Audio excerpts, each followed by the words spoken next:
Yeah, things are not looking good at all for gaming in general. You see, on the channel, we've had these kind of conversations and videos before. We've talked about how the rising price of RAM is going to be impacting everyone across the board. We've discussed all the different ways that companies are now trying to gouge you out of every single penny from your pocketbook. And even then, as they increase the price of their games and consoles and services on a consistent basis. We've also discussed the ramifications of what's happening in the future with AI and the massive amount of RAM shortages, impacting basically every single RAM manufacturer and the consistent ways that these companies are doing everything they can to basically just pump up a bubble that's going to burst in the worst possible way. And it turns out that the bets these companies were making were in fact the wrong bets all along, because people are starting to get sick and tired of this. According to VGC News, hardware sales and physical game spending in the US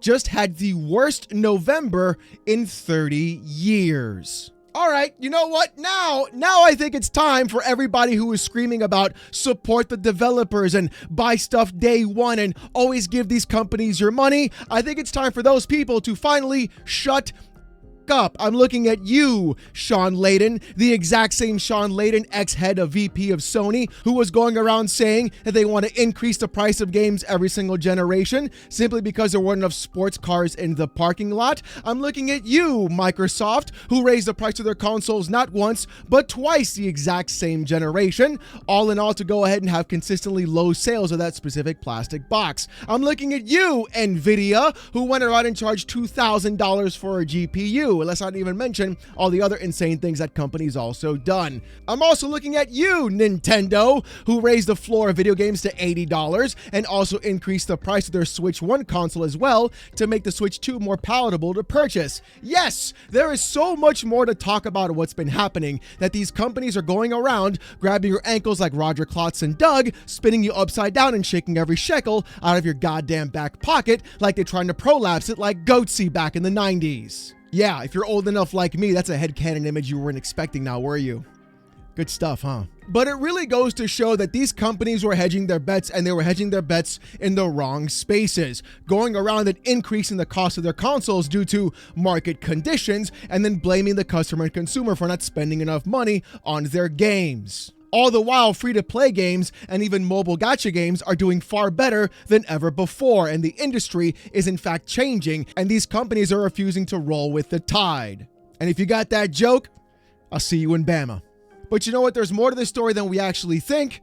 So let's see what happened in the article. Hardware and software sales in the US last month just had the worst November since tracking began. That's according to the latest data from market research company Circana, which tracks hardware and physical/digital software sales in the US. Monthly hardware spending last month was $695 million, which is a 27% drop compared to last year, and the lowest hardware spend in a November in the US since 2005. However, this year, the average price paid for a new unit of video game hardware was $439, an all-time high and 11% higher than last year, which was likely the main reason sales were comparatively low.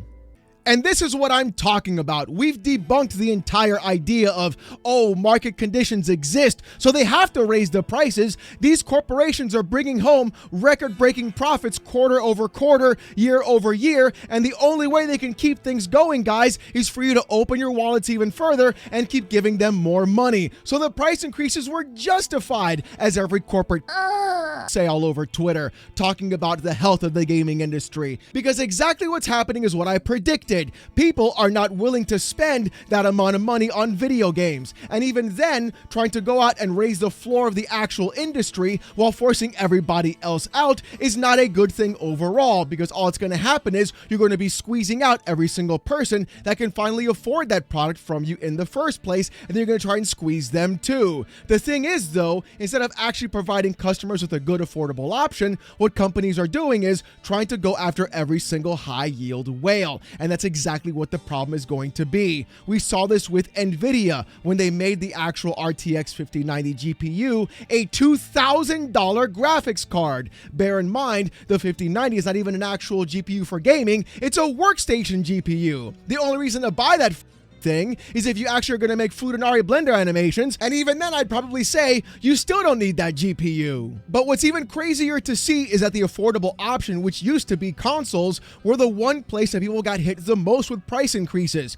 We saw PlayStation increase the price of their PS Plus online service across the globe except for the US. However, though, they did increase the price of their PS5 and PS5 Pro. This will be the second time they've done that. They did it with the Slim model where they gave it a price increase, and then they did it with their Pro model as well later on due to market conditions. Xbox did the exact same thing too, but not only did they increase the price of their consoles twice, they also raised the price of Game Pass as well. So yeah, they're trying to nickel and dime you in every single possible sense they can. And the biggest thing that you can point to is in fact the one catalyst that happened during 2020 when everyone was locked inside their houses and every company in gaming saw record growth and profits. And the problem is they don't see that as a blip, they see that as an actual baseline, and they have to cross that baseline every quarter, every year. And if they don't, they'll just keep doing massive record layoffs, using AI to replace those employees, save tons of money, charge you more, and then provide you nothing but slop on the back end. And then we all sit here and go,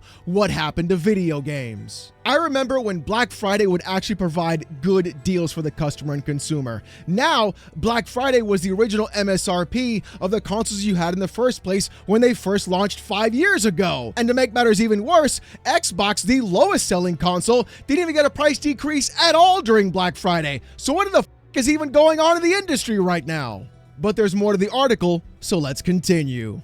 According to Circana, the PlayStation 5 was the best-selling console in the US in November in terms of both unit sales and dollars spent. The Nintendo Switch 2 was second in both categories, while the Xbox Series X and S was third in terms of dollars spent, and the Next Playground was third in terms of units sold. In terms of physical software, spending fell 14% in November 2025 compared to November 2024, making it an all-time low for a November since tracking started in 1995. It should be noted that this doesn't count digital software, which will have taken up the majority of video game sales in the US last month.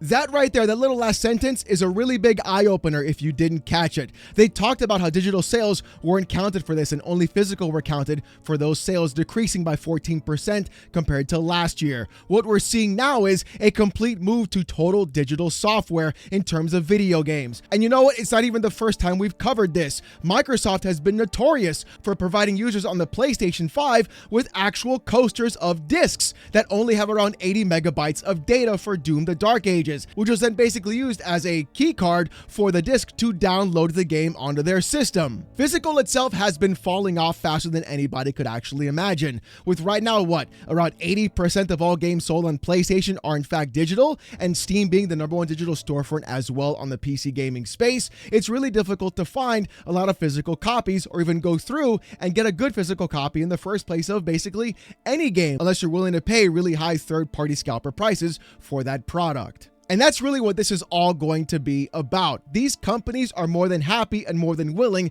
to raise the cost of games and consoles simply by creating an era of have and have-nots, where the only way you can afford to actually play video games if you can't buy the $1,000 console or the $2,000 GPU would be to go through and use their streaming services, where you will in fact own nothing and be happy. Why pay $500, $800 for a specific device or $90 to $100 for a video game? Just give that company 15 to 20 bucks a month, every single month guaranteed, to stream your games from the cloud and their servers to your phone or your actual device. That's the best way to play games now, right guys? You don't own anything anyways. Why not just give them all your money all the time? That's really what they actually want.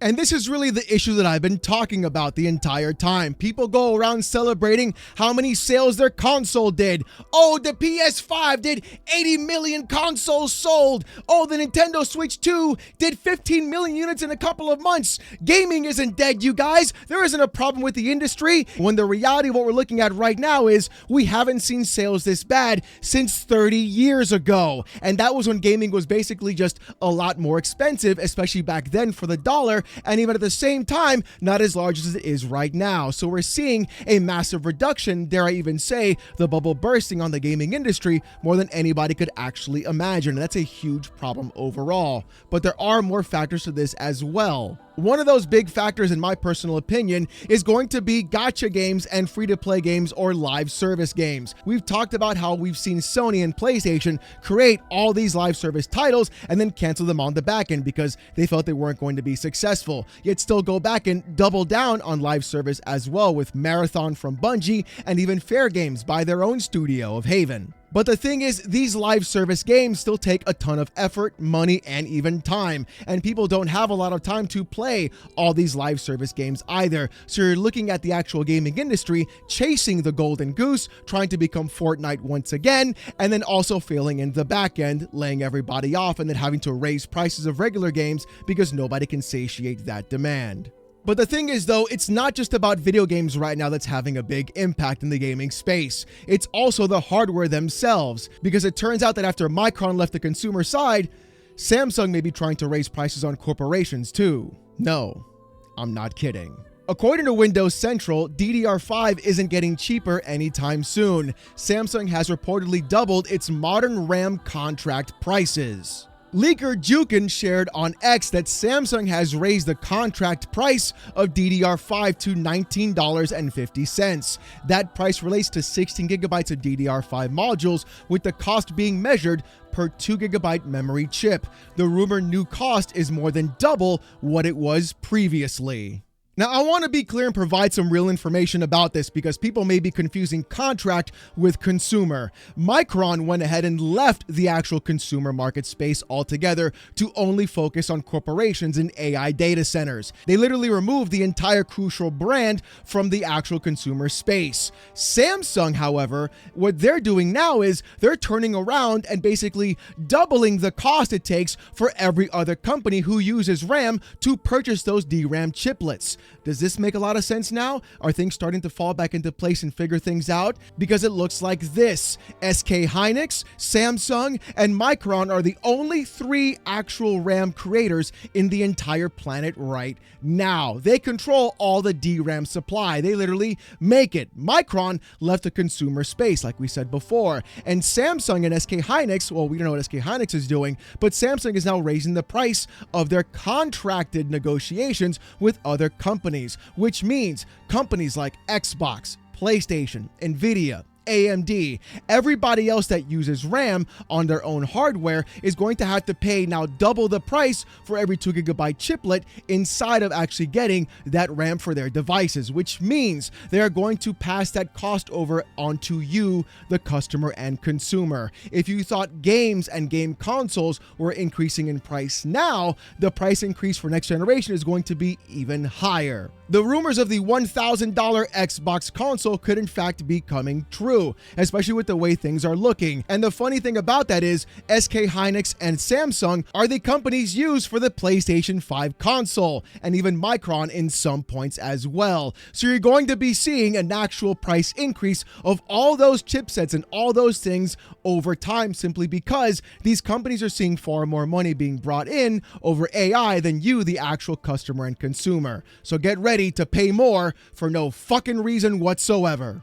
But it's not just Samsung, Micron, and others that are having a hard time in this space right now with the inflated cost of things due to the AI bubble. It looks like Nvidia may be doing the exact same thing too. Because according to WCCF Tech, Nvidia is going to significantly reduce production of their 50 class GPUs as it factors in long-term impact of memory shortages. Do you want to know the funniest thing about all of this? Is that Nvidia is one of the sole companies completely responsible for the reason why AI has taken off this much, and also the reason why there are issues with actual costs of RAM and even computer components in today's day and age. Nvidia is literally at the center of this entire bubble next to OpenAI, and it's the funniest thing ever watching them put themselves into this corner and screwing over the customer and consumer simply because they can get more money out of IOUs from every other company like Oracle, Google, Microsoft, and so many others. I hope you've upgraded your GPUs, boys, because it looks like this is going to be one of the last few generations. And I think I know exactly what's going to be happening with GPUs moving forward, especially for NVIDIA. You see, in my personal opinion, when NVIDIA talks about reducing the actual amount of GPUs being available, they're not talking about the 80 class cards or the 90 class cards. No, I feel like those cards will still be around in abundance. I think what NVIDIA is going to do is start cutting out the 60 class cards and the 60 Ti's, and dare I say even the 70 class cards, the workhorse of the actual NVIDIA lineup. So if they're going to take the actual hit of selling to you as a customer and consumer, get ready for your baseline GPUs to possibly cost $1,000 and no longer have these 60 class or 70 class cards in stock or on shelves, or even dare I say be produced at all. We've seen this kind of happen already, actually, because every time NVIDIA announces a new actual series of GPUs, it's never with the 60 series or even the 70. They always start with the 80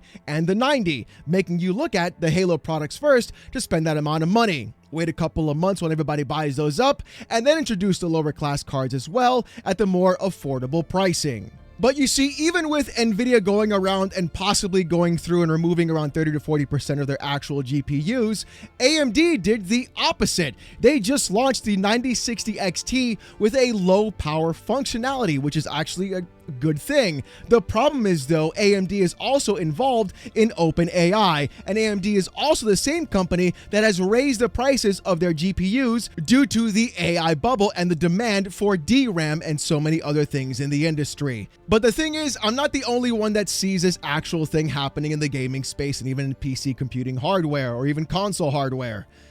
NickTech on Twitter said this: NVIDIA is cutting gaming GPU production 30 to 40% for 2026. This means that AMD has the perfect opportunity to gain market share, as NVIDIA GPUs will skyrocket in price, and AMD could sell way more GPUs if they keep the prices at MSRP. But we all know AMD never misses an opportunity to miss an opportunity, and I have a feeling that AMD will still capitalize on this in the worst way possible. And NickTech is actually right. I can totally see AMD capitalizing on this in the worst way possible by literally following in NVIDIA's actual footsteps. And all of this, everything happening right now, brings me right back to that one little machine everybody's been hyped for next year, and that is the Steam Machine. The one device that I think could really be a big impact in the gaming space, as long as the price is exactly where it needs to be. And I feel like that's going to be the biggest problem with all of this, seeing as how Samsung went through and they are possibly doubling the cost of their RAM for contract, which could also be a factor for Valve as well for the Steam Machine. The good news is, though, is that Valve didn't go with NVIDIA, they went with AMD, basically just taking bin 7600 mobile chipsets to use for that actual PC. And that moment right there is exactly why I think that this could be a big set for Valve to really capitalize in the market. The Steam Machine is not there for people to go around and try to buy the most high-end piece of device. The Steam Machine is there to keep people on the PC platform and also keep people involved inside of Steam specifically. And this is why I feel that the price of the Steam Machine has to be as low as possible to have a big impact for everyone as possible. Because if gaming companies continue to raise the floor of cost for every other consumer and customer, the only outlet for people is going to be having to deal with cloud servers or actual services where they're owning nothing at all and not spending any money on Steam whatsoever. And Steam sees this as an actual threat. They didn't make the Steam Machine because they're the nice guys. They made the Steam Machine because they saw ahead of what's happening and they wanted another way of capitalizing and making sure that their audience and their users don't leave for something else because things get too expensive in the PC gaming space. I feel like Valve has been multiple steps ahead the entire time, especially with this device. Even though I've been critical about its 8 gigabytes of VRAM, we're looking right now at so many other laptops and places and consumers not being able to access anything more than 8 gigs of VRAM overall in any device that they're purchasing right now, unless they're paying exorbitant amounts of money. And this could be where the gaming industry, in fact, goes into the future. Not going after the most high-end pieces of hardware or Halo products, but looking more into places of being able to go through and have more price to performance rather than trying to buy the most high and expensive thing overall. Dare I even say, we could also see gaming move to a more handheld format where things are all put together. This is the ROG Ally X that Microsoft sent me at $1,000. It's a little bit too much for my blood, honestly, but the Steam Deck being $350 for the LCD model really does fit an incredibly perfect niche and even the kind of games people play, because it turns out people aren't playing the most highfalutin graphical things right now.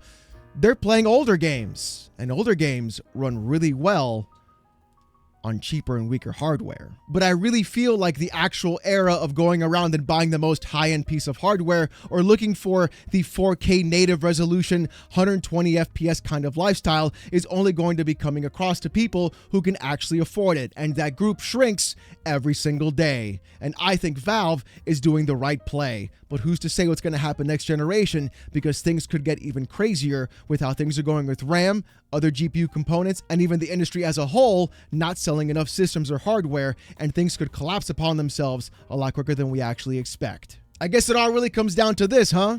Looks like Gabe really is the one to save video games once again. Kind of wild when you think about it. But ladies and gentlemen, let me know what you guys think about this in the comments section down below. Are you going to be upgrading your PC? Are you buying a new console, waiting for next generation?